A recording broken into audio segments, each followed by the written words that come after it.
SBC Aktualno, podcast kluba slovenskih podjetnikov. Lepo pozdravljeni ponovno v SBC-vem soočenju, tokrat pa pred referendumom in sicer na temo konoplje. Moje ime je Katarina Matejčič in danes gostim 4 sogovornike, s katerimi bomo poskušali seveda najprej osvetliti obe referendumski vprašanji, pa seveda tudi širše, torej kakšni so nasplošno učinki v medicini za osebno uporabo, pa tudi širši gospodarski, finančni. Gre namreč za večmilijardni trg. Tako da lepo pozdravljeni najprej na moji levi doktorica Nina Strah, ki sicer zastopa barve SLS-a, sicer pa tudi zaposlena v Leku. Zraven je predstavnik SD-ja Gorazd Prah. Potem pa na moji desni Andraž Žurman, sicer tudi predsednik sekcije mladih na SBC-ju, sicer pa predstavnik, ustanovitelj in direktor podjetja Labkor, in pa še en doktor, tokrat doktor organske kemije, Nenad Maroš. Tako da lepo pozdravljeni vsi in dobrodošli v našem studiu. Začnemo, ponavadi damo sicer najprej dami beseda, pa vendarle začnemo z vami. SD sicer ni bil za to, da se ta referendum uvrsti prav na ta datum, bil pa je za referendum. Kritiki pravijo, da kot prvo je težava, da sta 2 vprašanji in pa tudi, da sta nekoliko nejasni, ravno zato, ker je že od leta 2014, predvsem pa od leta 2017 uporaba konoplje že dovoljena. Torej, kakšna je sploh razlika in kaj s tem sploh odgovarjamo? Kaj se bo spremenilo, če imata obe vprašanji dovolj kot prvo glasovalcev in seveda tudi dovolj tistih, ki bodo obkrožili da? Kakšna bo razlika, kaj se bo dalo potem narediti? Hvala za vprašanje, to je v bistvu zelo dobro. Če mogoče začnem tudi na začetku. Ja, vprašanji sta žal, vprašanji sta zelo pomembni, ampak sta žal nejasni tudi morda ravno zaradi tega, ker se mešata z časom evropskih volitev, ker je toliko vse možnih vprašanj, ker to vpliva na vse nas, da je težko temu posvetiti še dodatno pozornost. Zdaj, na prvem 2 vprašanji sta. Tudi to vpliva seveda na jasnost oziroma na jasnost zadeve. In kar je pomembno, pa ne samo pri tem vprašanju, ampak tudi sicer že zadnjih 20-25 let, izraz konoplja je v resnici neustrezen. Preširok je, označevati bi moral zgolj rastlino, ki je za kmetijsko uporabo, oziroma prehransko, hortikulturno, industrijsko, medtem ko pa ta rastlina lahko drogo, ki jo imenujemo kanabis, da. In to je snov, ki bi jo mi morali regulirati. Zdaj pa 25 let nazaj se je pa naša država odločila pod raznimi pritiski, pod željo, da obvlada tako imenovano narkomanijo, da poimenuje drogo z imenom rastline, ki jo daje. In zdaj smo naredili napako, ki jo razumejo tudi otroci v 1. razredu. Jablana ni jabolko, vinska trta ni grozd in tudi konopla ni kanabis. In zdaj s tem smo pa povzročili tako velik problem, da se niti strokovnjaki več ne znajo čisto točno pogovarjati in ko vprašamo ljudi, ne vemo, ali smo dobili točno to nazaj. Torej, ena stvar, ki jo mi zagovarjamo že odprej, da bi mogli najprej na prvem mestu, tudi če ne bi spremenili ureditve, morali najprej stvari pravilno poimenovati, potem bi pa lahko naredili tudi dobro ureditev. Ampak recimo, da se podpre oboje, sicer zaenkrat kaže, da je javnost bolj naklonjena medicinski uporabi kot v zasebne namene, pa vendarle podpora relativno visoka. Kaj se bo lahko na tej podlagi spremenilo? Če kaj? Zdaj, prva stvar, ki bi morala biti, bi bil, in tam kaže, da verjetno bo pri medicinski uporabi, da bo jasen signal ljudstva, da je pa nadaljevanje te ureditve, da mi omejujemo, da imamo mi ureditev, v kateri omejujemo, s politično odločitvijo izločujemo nekatere droge iz medicinske uporabe, da je to tudi neumno, ne samo nepotrebno po mednarodnih konvencijah. Da bo vsaj na tem področju nek signal in da bo dal tudi signal, vsaj tukaj nehimo, prosim, stopicati na mesto, ker res delamo škodo bolnikom, oviramo znanost, oviramo raziskave, oviramo znanje. Kar se tiče pa vprašanja drugega, torej če bo dopuščena tudi posest, gojenje in uporaba za nemedicinsko, drugo, osebno, humano, socialno rabo, kakorkoli že hočemo reči, bomo pa podobno kot pri kakem drugem vprašanju lahko soočeni s tem, da ne bomo čisto vedeli, ali bomo ljudem dali tisto, kar hočemo, ker v vprašanju ni pogojev, kako daleč iti, komu dopustiti, komu ne. Torej bo tukaj še vedno ostala precej ena velika cona, velika siva cona, pa bi se vendarle vseeno želeli tudi pozitivnega signala ljudi, da se lahko o tem stvarih začnemo tudi pogovarjati, tudi zato, da se odmaknemo od teh nekaterih res starih dogem in starih argumentov, ki v resnici niso resnični, ki temeljijo na tem, povedano na kratko, da je ponudba tista, ki spodbuja potrošnjo. Ampak je naše mnenje, vsi tisti, ki smo se kadarkoli ukvarjali z zmanjševanjem škode in podobnimi stvarmi, ugotavljamo, da ravno kontra. Povpraševanje obstaja in premalo storimo za to, da bi se vprašali, kaj zbuja to povpraševanje v ljudeh, pa se zato potem preveč ukvarjamo z preprečevanjem dostopnosti, ki podobno kot v času prohibicije celo spodbuja to, da so produkti bolj močni, bolj koncentrirani in konec koncev tudi bolj nevarni za uporabnika. Zato bi bilo se smiselno o tem pogovarjati. Vi ste načeloma proti. Ste proti obem vprašanjem, torej tako za medicinsko rabo kot osebno potrošnjo? Delate tle kakšno distinkcijo? Kakšno je tukaj mnenje vas, torej doktorice farmacije in tudi seveda SLS-a, ki je eden od teh, ki so se prijavili v kampanji proti? Torej, ti dve vprašanji sta preveč široki. Po eni strani mi ni všeč, da se politika vtika v medicino, kar se tiče prvega vprašanja, po drugi strani pa to, da dovoljuje take zadeve širši javnosti, da je širše dostopno, je v bistvu sporno s tem, da dovoljuje ljudem nekaj, kar dejansko ne poznajo. Ne poznajo vpliva na telo in ne poznajo, kako to lahko vpliva tako na naše mlade in na starejše. Ker še vedno je to učinkovina oziroma kanabis je večinoma znana po THC-ju in CBD-ju, ki sta najbolj opevani učinkovini, ki delujeta na naš sistem, ki imata poleg teh recimo temu pozitivnih učinkov, ki jih opevajo, tudi negativne učinke. In je zelo zanimivo, kako recimo za določena zdravila vedno govorijo, imajo samo slabe učinke in so grozna, medtem ko recimo, ko govorimo o neki rastlini, je pa to splošno sprejeto, nima nobenih stranskih učinkov, lahko navali narode in ne bo nič narobe. Kar se tiče medicine, je tako. V farmaciji načeloma se izogibamo rastlinskih pripravkov. Zakaj? Ker je koncentracija zelo težko določljiva. Oziroma je zelo odvisno, na katerih tleh rastlina zraste, v kakšnih pogojih rastlina zraste in tudi kakšen genetski zapis nosi. Sedaj se razvijajo rastline s takim genetskim zapisom, da imajo vse več učinkovine. Tako da je precej variabilen del. Ne moremo reči, da če nek bolnik pokadi, zaužije kakorkoli že en list konoplje oziroma en list kanabisa, da bo dobil dovoljšno količino učinkovine.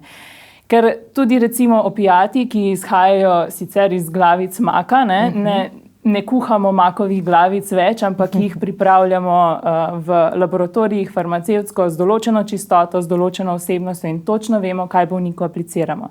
Ker to, kar bolnik, ki te zadeve potrebuje, je ponavadi dovolj oziroma že precej šibek in se ne moremo igrati s tem, da mu bomo dali neko vprašljivo kvaliteto oziroma kvaliteto, ki jo težje določimo kot nekemu farmacevtskemu pripravku.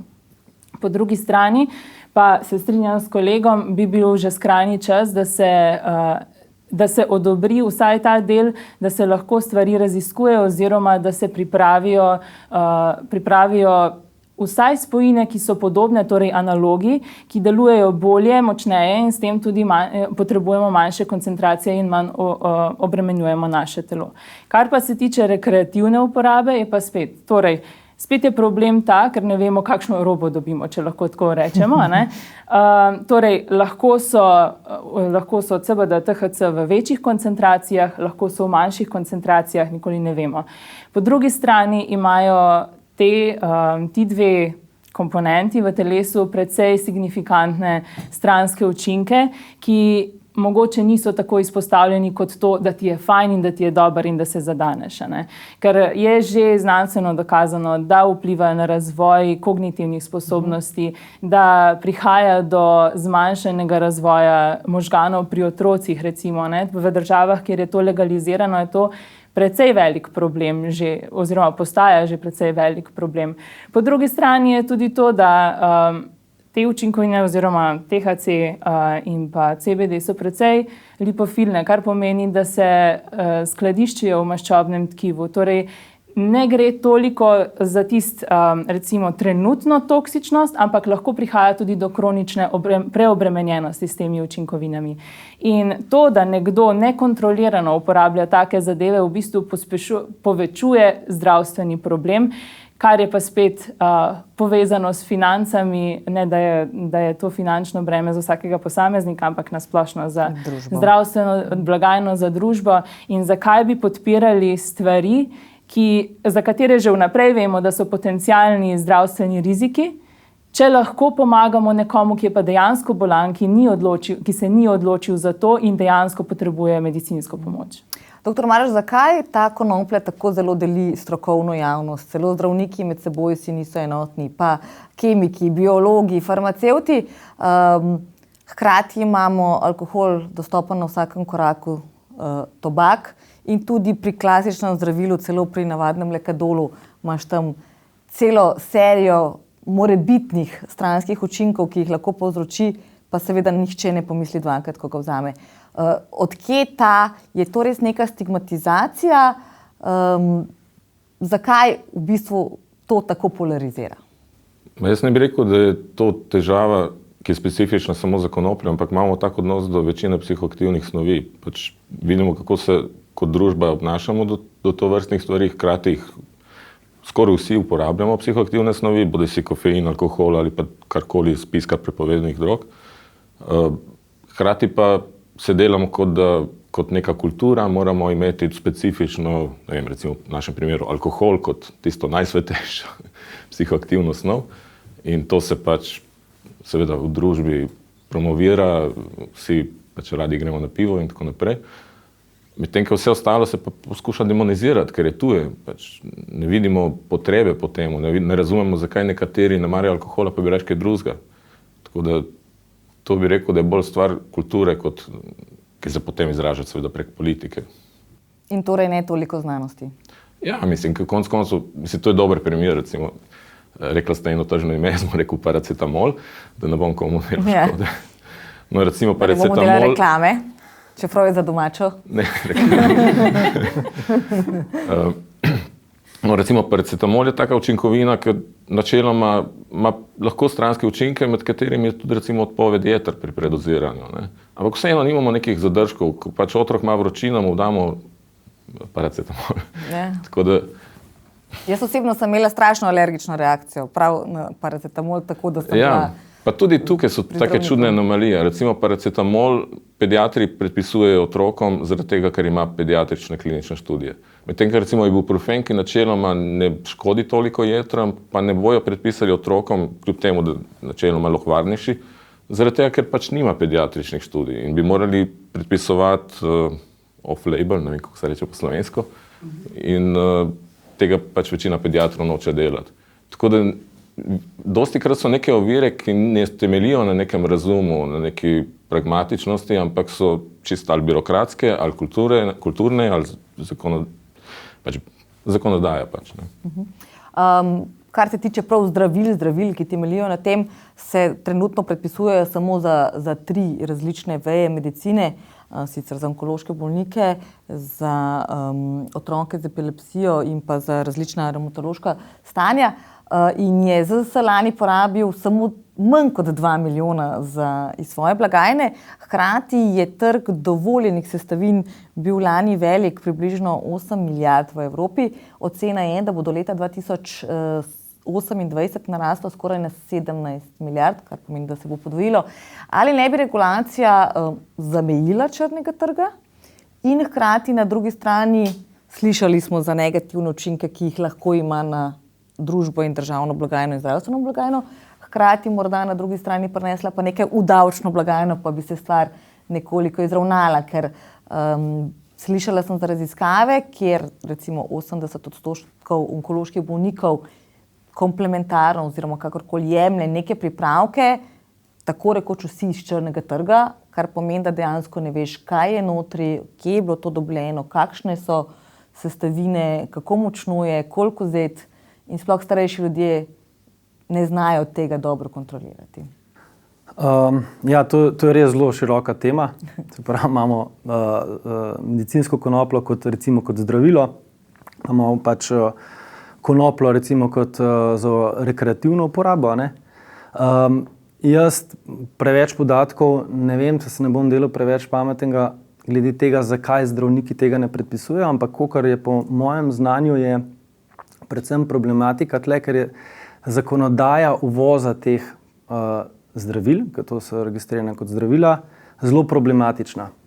Pri nas je odgovoren za uvoz JAZMP in oni so tudi kar precej striktni, kar je prav, da so striktni in gledajo vsako črko zakona, ampak je ta postopek pridobitev in uvoza je ekstremno zahteven in posledično prihaja do tega, da tudi ko zdravniki predpišejo, da pravzaprav lekarne sploh nimajo. To je sigurno preverjen podatek. Tako da to je en izmed teh vidikov, zakaj medicinske konoplje ne predpisujejo. Pa bi se mogoče malo vrnil tudi na referendumsko vprašanje. Meni se zdi, da je referendumsko vprašanje, ali bi dovolili gojenje medicinske konoplje v Sloveniji. Ne? Se pravi, zdravila z medicinske konoplje v Sloveniji so že dovoljena. Ne? Se pravi, samo a bi gojili ali bi ne gojili, za moje pojme ta stvar je napačno sestavljena, ker je v bistvu bi že zdaj mogli lahko gojiti. Ne? Če lahko prodajamo zdravila z medicinske konoplje, če je to dovoljeno, ne vidim razloga, zakaj ne bi jo smeli gojiti, seveda pod točno določenimi pogoji. Pa bi se mogoče čisto malo repliciral tudi pa zdaj gremo naprej naprimer na rekreativno. Ne? Rekreativna stvar je pa tako, v Kanadi se mi zdi, da so leta 2018 2018 so uvedli rekreativno konopljo in so dovolili, takrat so se mi zdi ocenjevali, da je črni trg velik 6,4 milijarde evrov. Zdaj v letu 2024 pa se mi zdi nekako več kot 10 milijarde. Ne? Zdaj jaz načeloma nisem uporabnik konoplje, ampak se mi pa zdi prav, da bi stvar legalizirali, da je bila uporabljena lahko v rekreativne namene, predvsem iz vidika zaradi tega, da uporabnik ve, kaj dobi. Mi smo konoplja, ne vem, se mi zdi, se uporablja, se je prvič pojavila 5000 let ali ne vem kdaj pred našim štetjem, se pravi, že zelo dolgo časa je z nami prisotna. In tudi kar nekaj študij je bilo narejeni, da ni toliko škodljiva, kot je rekla kolegica, ne, vedno sta ta dva aspekta. In v Kanadi se je pravzaprav pokazali bolj kot ne samo pozitivni učinki. Ne. Zdaj vedno se moramo vprašati, kako bo to vplivalo na družbo in število odvisnežev. Ne. Kar dosti je nekih takih raziskav, ker v bistvu nekaj imaš rekreativnega uporabnika, ki sem pa kaj pržge, ne. Nekdo pa je kaj odvisnež in tisti so v bistvu pravzaprav lahko zelo problematični za družbo. In se je v bistvu v Kanadi zgodilo to, da je število uporabnikov alkohola se zmanjšalo in nadomestilo za število uporabnikov v kanabisu. Ne. Število manj otrok skozi kadi. Tako da teh kazalnikov v Kanadi je kar precej pozitivnih v smislu, da je bolj kontrolirana uporaba. Ne. Bom se še čisto malo tle spustil, zakaj mislim, da je bilo tudi v redu. Jaz imam 3 punčke, ne? In prej kaslej se bodo srečali s kakimi drogami, jaz upam, da ne bodo hotele kaditi. Ampak če bodo pa kadile, pa jim bom sigurno rekel, če ne bodo takrat legalno, pa to kontrolirano, ne? Ker če bo legalno, sem jaz za to, da se to mora zelo kontrolirati, po zelo strogimi pogoji, ne? Se pravi, kdo proizvaja, kdo naredi, kdo lahko prodaja in tudi jaz, ki kupam, mora biti gor batch number, sledljivost, podobno kot farmacija skoraj da. Ne? In bom jaz vzel punčkam, bom rekel, dajte mi vi prineste ta cvet, da ga damo mi na analizo v laboratorij, zato da vidim, če res THC. Ogromno enih sintetičnih kanabinoidov se pojavlja na črnem trgu, ki so lahko v bistvu zelo ekstremno nevarni, ne? Ki lahko povzročajo tudi smrt. In tega je skozi več. Tako da iz tega vidika, ne, da se mi slepimo, recimo, da bo kanabis izginil, ne bo izginil. Ne? In če se to rečemo, ok, ne bo izginil, pa bi bilo mogoče smiselno to dovoliti po zelo strogimi pogoji. In tudi v Kanadi se mi zdi, da so celo podatki, da je od leta 2017-2018 do zdaj se je zmanjšal črni trg na 5%. To pomeni precej kontrole na tem, kaj kdo kje kupi. Pa da se še 2 minute bom vzel časa za medicinsko konopljo, ker to je zelo pomembno. Za tema 2 referendumskima vprašanjima, tudi če jih potrdimo, je stvar medicinskih pripravkov iz konoplje ni rešena. Ker onkološki bolniki, oni ne morejo kaditi. Oni rabijo ekstrakt iz konoplje, ali pa prej kasneje bo prišlo do tega, ker se bo farmacija v to spustila, da bodo to stvari, ki bodo čisto kontrolirane pod GMP okoljem in tako naprej. In je tle tista problematika, v bistvu, ki ta referendumsko vprašanje ne rešuje. Mi imamo zelo velik problem, kako, če na primer potrdimo za rekreativno uporabo, ker nekaj so rekreativno uporabo, nekaj so pa zdravila. In dejansko so tudi študije pokazane, da so avtističnim otrokom pomaga, onkološkim bolnikom jih ne zdravi, ampak jih pomaga pri zdravljenju. In te podatki, ki ste rekli, so resnični in je grozen, da zakonsko ni tle več urejen, ampak ni pa to referendumsko vprašanje. Kraljevina Jugoslavija včasih je bila največja izvoznica konoplje v Evropi, menda so tla celotna oziroma okolje regije Adre zelo primerna za gojenje. Kmetje, ki se s tem ukvarjajo, pravijo, da kot prvo je konoplja zelo odporna na ujme, kar je v današnjih vremenskih razmerah zelo pomembno, da je dobro za zemljo, da vleče CO2 iz zraka, torej da ima tudi čisto kot rastlina sama po sebi neke pozitivne vidike.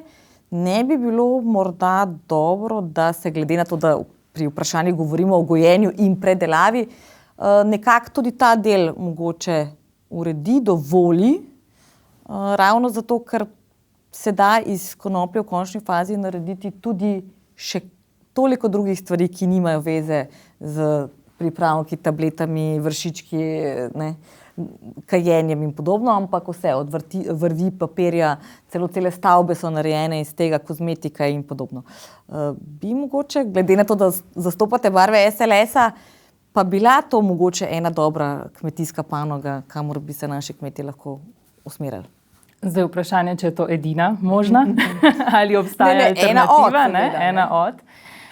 Definitivno je kanabis ena izmed družin oziroma ena izmed celotne družine, kjer družine rastlin, ki imajo podobne lastnosti, tako da ni nujno potrebno, da se goji kanabis, ampak kot ste omenjali vrvi, to je produkt industrijske konoplje, recimo, kar tudi ni tako problematično, oziroma se to lahko brez problema goji tudi v Sloveniji in s tem obogati tla in tako naprej. Se pravi, izrablja vse pozitivne lastnosti le-tega. Seveda je potrebno, kar se tiče kmetijstva in olajšanja kmetovanja, raziskati nove možnosti. Imamo globalno segrevanje, vemo, da je potrebno prilagoditi tudi našim tlem, našim pogojem in naši klimi.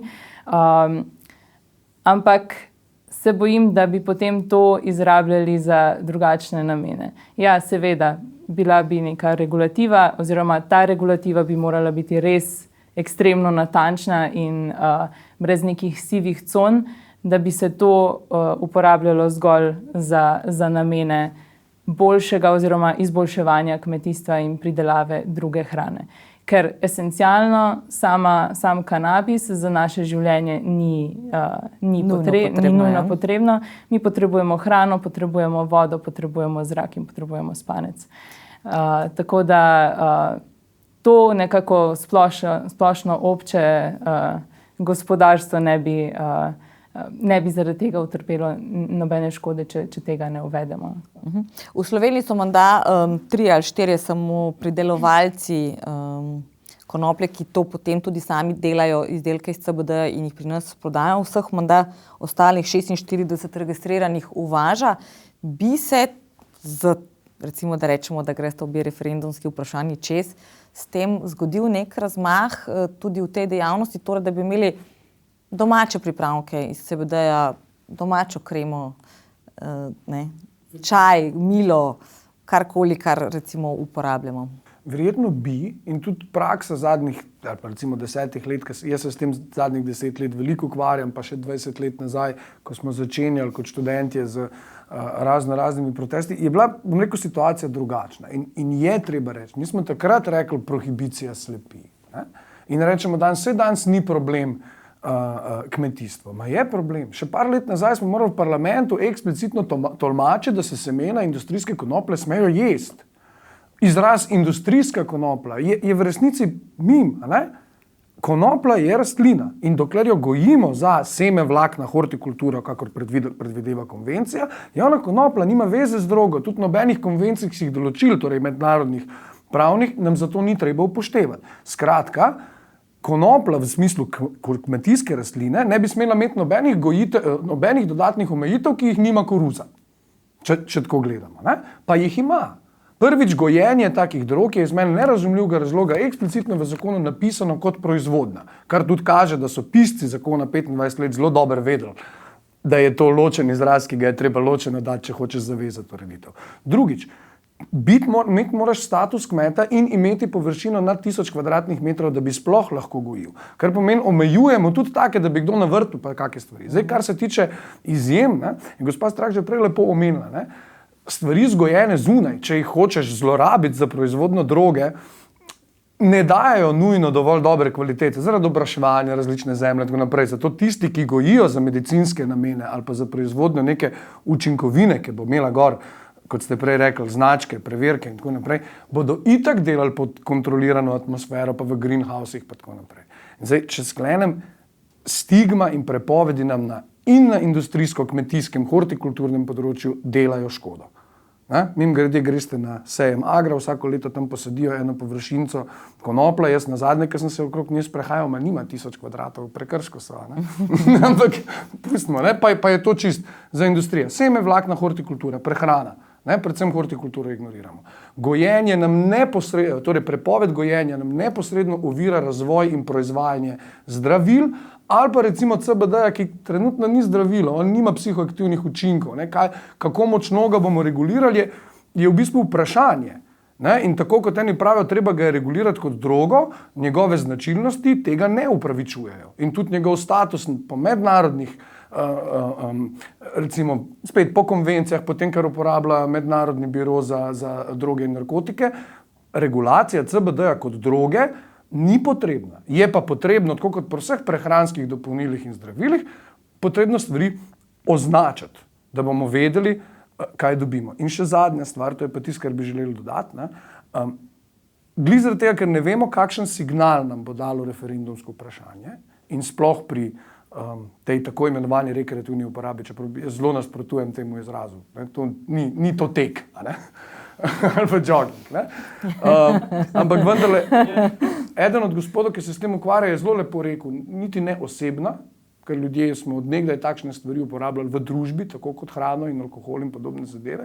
In je predlagal, da bi za takšne zadeve uporabljali izraz humana ali socialna uporaba, ampak to zdaj ni semantična razprava.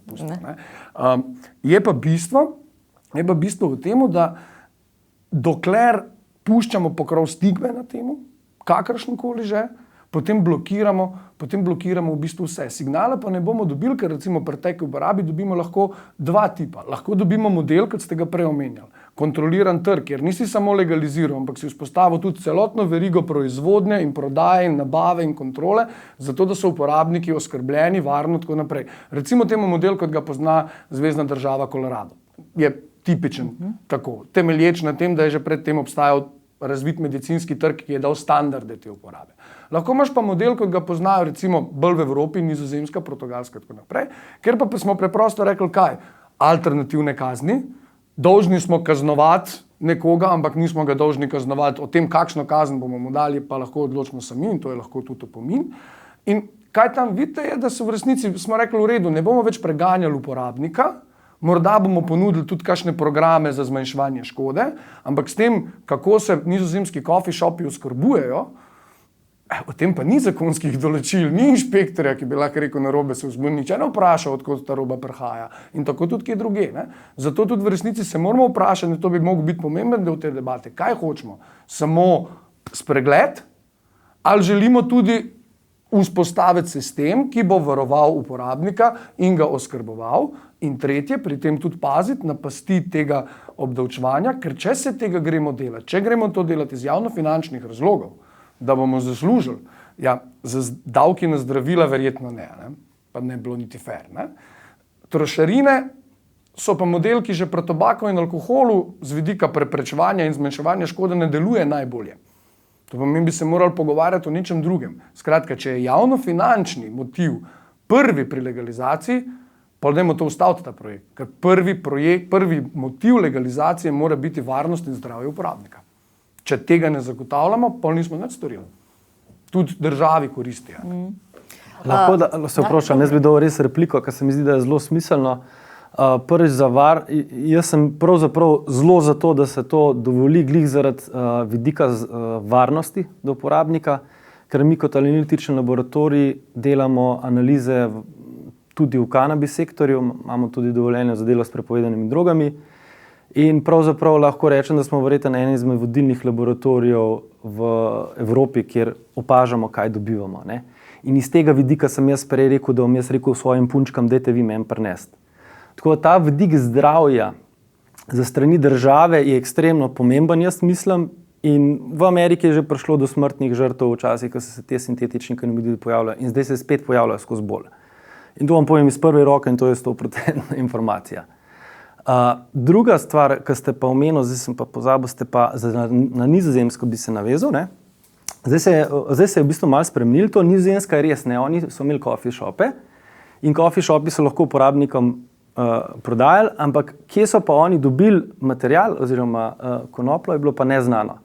In je v bistvu leta 2020 so dali razpis, ker se mi zdi, da je bilo prijavljenih 24 podjetij, 10 podjetij je dobil licenco in se mi zdi, da so zdaj prvič dejansko čisto pod kontrolo države, vsaka rastlinca je označena, ne vem kaj, pozna eno podjetje, ki s tem delu, 15 milijonov so vložili v projekt in zdaj bodo dejansko to pilotni projekt, ker bodo testirali, če to stvar funkcionira. In je žetev je bila 1-2 meseca nazaj prvo in zdaj bodo coffee shopi tudi dejansko kontrolirano oskrbovanje.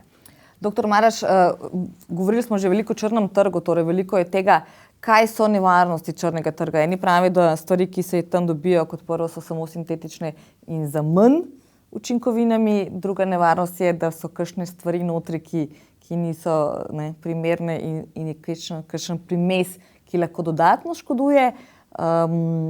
Doziranje ni jasno določeno oziroma lahko pride tudi do stranskih učinkov. Slovenija ima sicer samo do 100 zastrupitev s tem na leto, pri čemer so to več ali manj starejši ljudje, torej ne gre za neko rekreativno uporabo in predoziranje, ampak ljudje dejansko ne poznajo posledic. Kaj vse se dobi na črnem trgu približno in kaj bi se s tem rešilo, če bi stvar bila bistveno bolj kontrolirana, da jih ne rečemo od vil do vilic, ampak recimo vsaj en del te verige? Ja, pač imamo črni trg, imamo sivi trg in imamo pač legalen trg. Zdaj, če štejemo strogo legalen trg, bi bil alkohol, tobak, kofeinski napitki in kava. Sivi trg bi bil pač divji zahod, ki izkorišča prohibicijsko zakonodajo. Ker moramo vedeti, da prohibicijska zakonodaja ne omogoča regulative, kar pomeni, da kar ni prepovedano, je dovoljeno pod kakršnimi koli pogoji. Pač vse, kar morajo proizvajalci in distributerji paziti, je, da napišejo ali pa deklarirajo, da ni za humano uporabo. In lahko kupiš psihoaktivne snovi preko spleta ali kakorkoli, brez kakršnih koli težav, ampak ne veš nič o kvaliteti, se pravi o nečistočah, izvoru.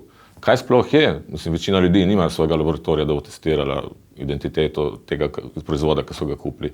Pač morajo zaupati prodajalcu, ampak te prodajalci niso pod nobeno obveznostjo, nobeno regulativo in je popoln divji zahod. In to omogoča situacije, kjer se, recimo zdaj smo imeli prejšnje leto smo imeli tak primer, ko je Slovenija prepovedala heksahidrokanabinol. To je polsintetski kanabinoid, sicer šibkejši od THC-ja in načeloma kakor kaže, tudi varnejši, mogoče ravno zaradi tega, ker je šibkejši. Ampak recimo Slovenija ga je prepovedala, kljub temu, da je bil predvsej pogost na trgu. In ljudje so bili zadovoljni s tem, ni bilo nekih večjih težav. Ne vem točno, kakšen je bil razlog za prepoved, ampak posledica prepovedi je, da pač zdaj te operaterji oziroma te distributerji, ki so prej proizvajali cvetove, našpricane z HHC-jem, z heksahidrokanabinolom, pač bojo zdaj nekaj drugega gor dajali. Ne bojo kar zaprli štacune in šli domov, ampak pač lahko večina njih bo pač prevzela nekaj drugega. In med temi drugimi stvarmi so lahko sintetični kanabinoidi, ki imajo podoben učinek kot THC, ampak so recimo farmakološko nekaj čist drugega. Se pravi, lahko so polni agonisti na kanabinoidni receptor in s tem lahko zasičijo, pač aktivirajo receptorje po celih možganih, preveč aktivirajo in lahko prije do smrti zaradi recimo zadušitve, ker pač človek pozabi dihati. In, no, tega zelo dosti opaža, ne? Tako po prohibiciji tega kar dosti opažamo, pa ne samo pri nam, ampak tudi po Evropi. In pa smo tudi za HED smo dali en vzorec na Drogart, ker oni pač odnese pa vzorček naprej. Pa nočem nič slabega reči, ampak te stvari so tako potentne, da so naprimer na cvetu po 0,2–0,3% in niso imeli, se pravi, standarda tega ali kakorkoli in ga niso zaznali. Ne. Verjamem, da v 95% ga zaznajo, ne, ampak mi smo se mogli kar hecati s tem, da smo zaznali. Tako da to so res ene take nevarnosti, ki mi sploh, ki jih jaz, dokler nismo bili v industriji, sploh nisem videl. Ne. Ja. So pa posledice prohibicije, ravno zaradi tega. Ne? Ker če že nekdo tvega, potem tvega s koncentratom, podobno kot v času prohibicije v Ameriki. Švercali so žganje, ne pivo. Iz istega razloga. Vi ste farmacevtka, teh pripravkov, ne, razen to, kar seveda zdravnik predpiše, pa zelo malo predpisujejo, ni v lekarnah. Ali ne bi bilo bolje, da so jasne sestavine, da ti tudi farmacevt tam svetuje, pomaga, pove, ne, a je to zdaj za nespečnost, ker ljudje to uporabljajo, ne, bila je tudi pri nas narejena anketa, bistveno pogosteje, kot bi si mislili, sploh za različne druge kronične težave, ki niso vezane, poleg seveda raka, ampak vse od migren, gastritisov, bolečin v hrbtu, nespečnosti recimo, ne bi bilo bolje iti v lekarno, vprašati farmacevta in ti predpiše nekaj, da nisi eden od unih 100 na leto, ki se zastropi. To so zdaj bolezni, ki niso za samo zdravljenje. In definitivno kot OTC zdravilo to ne more biti, ker je psihoaktivna snov. In tudi načeloma je v Sloveniji regulativa taka, da kar je psihoaktivna snov, se ne prodaja brez recepta oziroma se ne izdaja brez recepta ali še huje, da je v obliki prehranskega dopolnila. Ker tudi prehransko dopolnilo samo po sebi nima take regulative, kot jo ima recimo zdravilo. Zato je tudi zelo pomembno, da vemo, ali kupimo prehransko dopolnilo ali kupimo zdravilo. In ko se nam začnejo take težave, kot ste jih vi našteli, razen nespečnosti, seveda je to že alarm za zdravnika, ko pa si enkrat pri zdravniku, pa se potem tudi prek njega odloči, kaj in kako se bo interveniralo. Sama nespečnost se lahko reši tudi na drugačne načine, tako da alternative so. Zdaj, ali bi bilo bolje to v lekarnah ali ne, sem se pa tudi že opredelila. Prek recepta, seveda, vendar pod zelo strogo reguliranimi pogoji, ker še enkrat gre za psihoaktivne snovi, ki prehajajo v možgane in delujejo na možganske centre. To potegne za sabo marsikaj, po drugi strani tudi odvisnost in pa seveda poškodbe možganov, povečana tveganje za nevrodegenerativne motnje, za katere pa vemo, da nimamo neke ustrezne terapije. Tudi nimamo ustreznih študij oziroma dolgoročnih študij na ljudeh, tako da praktično neke vse splošne uporabe kot z vidika neke farmacevtske oziroma medicinske etike ne moremo implementirati.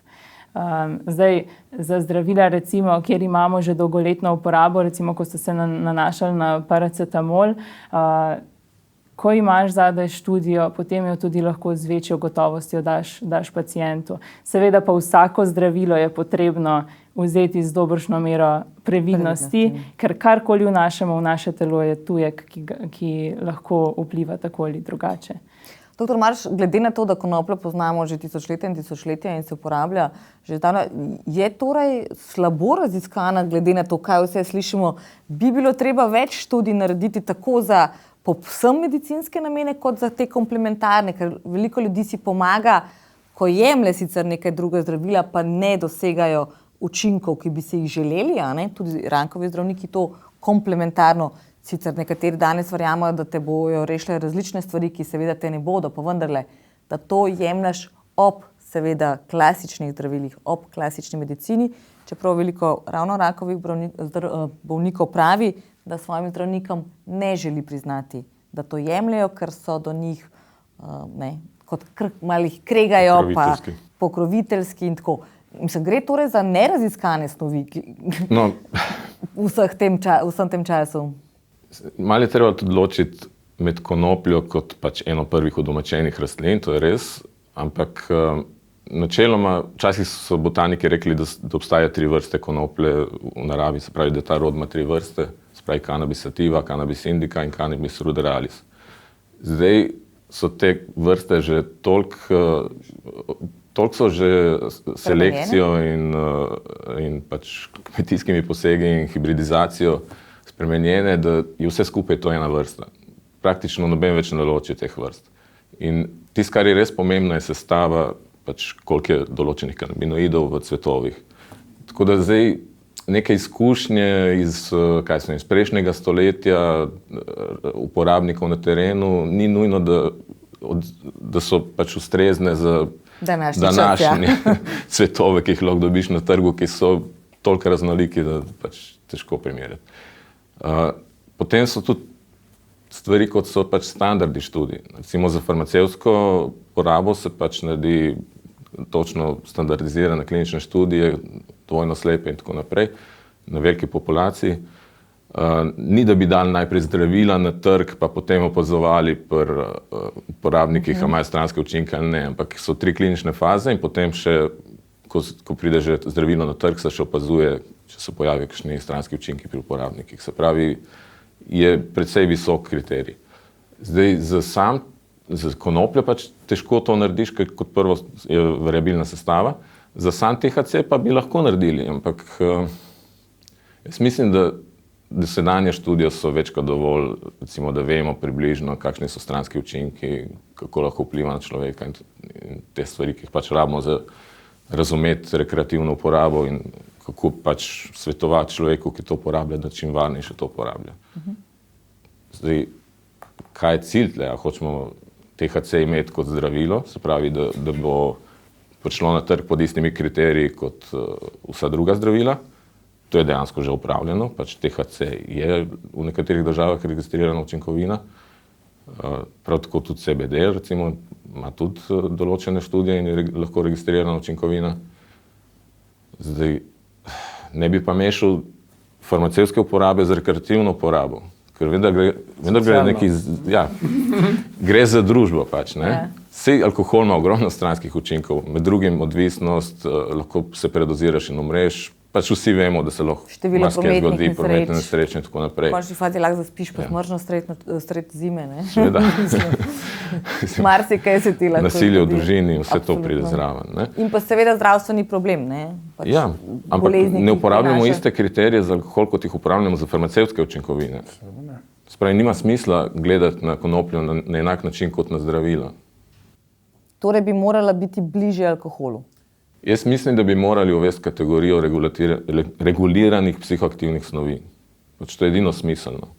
Ker ljudje bojo uporabljali psihoaktivne snovi tako ali drugače. In če jim omejiš izbiro na nikotin, pa kofein in alkohol, marsikomu to ne bo ustrezalo. Jaz poznam ljudi, ki kofeina sploh ne pijejo, ne uporabljajo kofeinskih pijač, niti kave, niti čaja, nič. Pa pač živijo normalno življenje in super, lepo, ampak večina ljudi uporablja kofein, no bomo iskreni. Moje preko 90% ljudi takih. Kaj bi za vas pomenilo kot čist poslovno gledano, če bi bila ta dva referenduma potrjena, bi se to kakorkoli poznalo, bi vam odprlo kakšne nove dejavnosti, nove trge? Skrbi me, da nič. Recimo tudi, da bo to stvar, da bo šla skozi. Se mi zdi, da je zelo dobra namera vlade, da sprašuje to državljane. Me pa skrbi, da če bo v primeru, da bo to potrjeno, kdo bo potem na drugi strani, ki bo to skrbel, pa razumel to stvar. Ne? In to je zelo ključnega pomena, kaj se bo pol s tem zgodilo, če mi to zglasujemo. Tako da jaz mislim, da bo pol to, če bodo uspeli potem formirati, če bo to zglasovano, pravilno ekipo ljudi, da je lahko to velik dobrobit za vse. No? Mislim, dobrobit. Tako kot je Nenad prej rekel, ne, da bi mogli regulirati vse substance. Zdaj, zadnji mesec, mi zakonodajo kar spremljamo, in se je zadnji mesec na Češkem se je sprejel nov zakon. Oni so poimenovali to psihomodularne substance. In so rekli, oni tudi so v bistvu sprejeli nek zakon, ki je na 65 straneh, jaz sem si ga prebral, kar podrobno.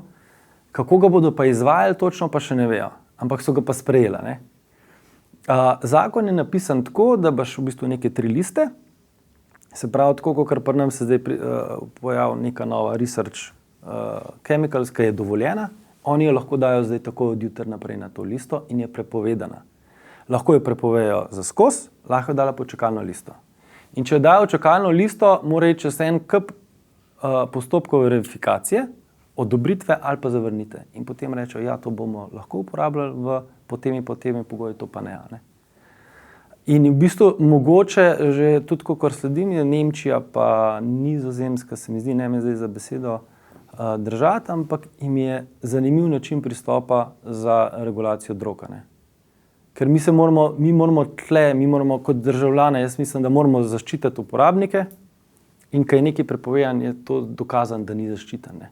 To je tisti problem. Najbolj bi bilo, da vsi ne bi pili, pa ne bi kadili, pa bi se vsi športali, pa bi bili vsi malo bolj zdravi, pa bi bilo malo na zbolanih, pa tako, ampak temu ni tako in ljudje se bomo vedno drogirali in zdaj ni bolj smiselno, da so čim bolj varno, če se že. Ampak vam v tem trenutku ta segment poslovanja raste, se manjša, ostaja približno podoben, torej še predno gremo na referendum? Mi smo vpeti tako kot v medicinski sektor, kakor v rekreativni sektor in kakor jaz opažam, sektor raste. Tako da tega kolo bo zelo težko zaustaviti, mislim, da bo prej slej cela Evropa to nekako regulirala. Je pa res smiselno, da sem to na pameten način narediti. Tako da jaz imam edino tle skrb pri teh vprašanjih, kaj bomo pol zdaj s tem naredili. Ne? Kdo bo tisto vzali? Torej, takoj iztočnica za vas, recimo, da ste predstavnik koalicije in s tem zakonodajalca, kaj torej sledi? Kdo bo to zelo natančno zapisal, zelo natančno reguliral, zelo natančno spremljal, nadziral? Torej, vse, kar bi bilo treba, če ugotovimo, da je neka volja, da je družba v tem trenutku pripravljena na ta korak, kaj torej sledi? Jaz mislim, da družba, oziroma tudi mislimo, da je družba pripravljena in to vprašanje, kdo bo pa implementiral, pa je v bistvu temeljno, tudi pri medicinski, če ostanemo sem pri njej. Jaz si bom dovolil to reči, da je mogoče napaka vsakokratne največje vladne stranke, da misli, da zdaj bojo pa to napisali uradniki na ministrstvu, ki so vzpostavili ureditev, ki jo imajo in svoje kariere zgradili na tej ureditvi, zdaj pa naj mi pridemo pa rečemo, zdaj pa nam napišite zakon. Ne? In tega se bojim, kar pomeni, če bo implementacija spet naložena grupici, ki naj napiše mali zakon, znajo priti tudi s škodljivimi rešitvami. In ravno zaradi tega bo toliko pomembno, da vsi gledamo naprej na to. To pomeni, če bo zdaj nekdo prišel, ljudje so hoteli, dajmo hitro na tehnično izvesti, pa dajmo neko državno firmo pooblastiti, da bo gojila nekaj, pitaj Boga, kakšne kvalitete, potem bo zakon tehnično izvršen, ampak deloval pa ne bo. Mi pa vemo, imamo vrsto proizvajalcev, znanstvenikov, uporabnikov, razvijalcev, zdravnikov. Ne? Njim je treba to možnost dati. Z tega se lahko razvije zelo kakovosten, reguliran trg, pa če govorimo samo o medicini. Zato bo pomembno, da se bodo, če bo, upam, da ta rešitev tudi dobila podporo, sploh pri medicini bi jo mogla, ker bi res bilo nehumano, da bi preprečevali ljudem zdravljenje z nečim, kar ima medicinski potencial, potem bo v bistvu odgovornost vseh, ki smo za, da pa res to naredimo. Mi smo recimo rešitev v Socialnih demokratih konkretno za to zadevo, kako sistem gojenja vzpostaviti, pripravili, spisano, imeli v zakonu in tudi strokovno dobili preverke, da so v redu. In edino nasprotovanje je prihajalo ali iz unih, ki so pač iz političnih razlogov govorilo vsem živem, samo tistem, kar je bil point, to pa je bilo gojenje medicinske konoplje in terminologija. In direktno mislimo, da bi to še vedno moral biti prvi korak. S tem bomo stvari pravilno poimenovali in drugič naredili sistem, ki bi dopuščal proizvajalcem zdravil, da tudi v ali sami ali pa v partnerstvu s kmetijskimi predelovalci po pravilih torej dobre proizvodne prakse in dobre kmetijske prakse gojijo surovino tukaj, ker ti trenutno je tole največji problem. Gojenje je prepovedano, obstoji skupina drog, ki je izrecno politično izločena iz medicinske uporabe in pa uporabljamo preveč splošne izraze in zato se med sabo ne razumemo. In če bomo te 3 stvari uredili, bodo stvari lahko zelo lepo krenile. Če pa, kot rečeno, dovolimo, da isti ljudje, ki so zasnovali ureditev, zapišejo še tole, potem pa se bo tudi jaz bojim, da ne bo nič boljše in ne bi smelo biti. Jaz bi se tle navezal, to, če bo sprejet recimo za gojenje medicinske konoplje, bo pravzaprav uporaba samega cveta je zelo nizka v medicini. Se pravi, moraš delati ekstrakta. Se pravi, zdaj, recimo gremo čisto zakonsko gledano, lahko boš zgojil medicinsko konopljo, boš ti dobila firma licenca, boš naredila, pa nič ne boš mogel s tem narediti, zaradi tega, ker ti pa ne bodo dovolili delati ekstrakta iz tega. In je že spet konc. Tako da, zato sem prej hotel reči, enih je take stvari, ki je treba res paziti, kaj se bo s tem naredilo. Da se bo to fajn implementiralo, da ne bo prihajalo do nekih takih brezveznih potez. Vprašanje za vas, ta anketa, ki smo jo prej že omenjali, zakaj vse ljudje uporabljajo pripravke, je med drugim pokazala tudi, da ljudje povprečno porabijo 210 € na mesec za to, kar se mi zdi relativno visoka številka, glede na to, da vemo, kakšna je slovenska povprečna plača, pa da ljudje težko dajo 700 € za najemnino recimo ali pa za kredit, bi ta dodatna regulacija mogoče znižala tudi cene, sploh glede na to, da se to verjetno kupuje na črnem trgu, ker seveda tudi to ni regulirano. Torej, kupiš to, kar dobiš in to, kar je. Če bi to mogoče bilo več slovenskih proizvajalcev, večji nadzor, morda, če ne lih v lekarnah, saj neke specializirane trgovine, bi to morda lahko tudi spustilo ceno. Cena je odvisna, koliko je pač ponudbe na trgu pri konstantnem povpraševanju. Recimo, da povpraševanje ostane isto, če bo ponudbe veliko, bo cena padla. Ampak ponudbe ne bo neskončno, ker pač, če je neka stvar regulirana, je treba ustrezati pogojem. Se pravi, če hočeš konopljo gojiti za medicinske namene, mora biti gojena v rastlinjakih pod good agricultural practice pogoji, potem predelava mora biti pod good manufacturing pogoji, se pravi ta ekstrakcija, ki je prej Andraž omenil. In taka podjetja morajo to registrirati kot farmacevtski izdelek. Se pravi, to ni nekaj, kar lahko kdorkoli počne. Pač, to mora biti že neko podjetje, ki ima nek kapital za investirati. Se pravi, ne bo ponujal po najnižji možni ceni. Nekako si morajo podjetja povrniti strošek. Tako da jaz bi pač domneval, da cena bi verjetno padla, ampak to je odvisno pač, koliko bo zakonodaja omogočala konkurenco na trgu. Glede na to, da delate tudi na fakulteti za kemijo, se tle recimo zanimanje za konopljo, raziskave, testiranja, kakorkoli povečuje, zmanjšuje, kakšen je recimo čisto znanstveno gledano, ali pa med študenti, asistenti, vedno več, vedno manj? Tako bom rekel, pač veliko farmacevtskih firm se zanima za kanabinoide, ne nujno za THC, pač ker THC ne moš patentirati, ker že obstaja. Praktično neuporaben. Narava ga je. Ga je že patentirala davno. Tako da pač inovatorska farmacevtska podjetja se ukvarjajo z zdravili, ki jih lahko patentirajo. Se pravi, take zdravila, s katerimi se da res ogromno zaslužiti. THC pač ni tak. In zdaj, koliko bojo oni, ne vem sicer, koliko pač teh raziskav outsourcejo v akademsko sfero. Jaz pač nisem kaj dosti slišal, da bi se pri nas dokaj s tem ukvarjal. Verjetno se pač predpostavljam, da na biotehnični fakulteti še vedno poteka kakšen program, pač vezan na rastline same. Nisem seznanjen, da bi na farmacevtskem ali pa kemijskem fakulteti kaj več se dogajalo na tem področju. Ampak ne vem, kdo se ukvarja. Vprašanje za vas, zdaj smo slišali, kaj naj bi vladna stran naredila, če bosta referenduma potrjena. Kaj pa boste nasprotniki naredili, če bosta referenduma potrjena? Bo kakšna nadaljna aktivnost, ali pa saj, ne vem, večja aktivnost pri pripravi nadaljne zakonodaje, ne? Okay, vidimo, da zdaj neko strinjanje v družbi je, kam se moramo premakniti, ampak kot smo rekli, pomemben je regulacija, nadzor, dobro spisan zakon, neka mrtva črka na papirju ti ne pomaga nič.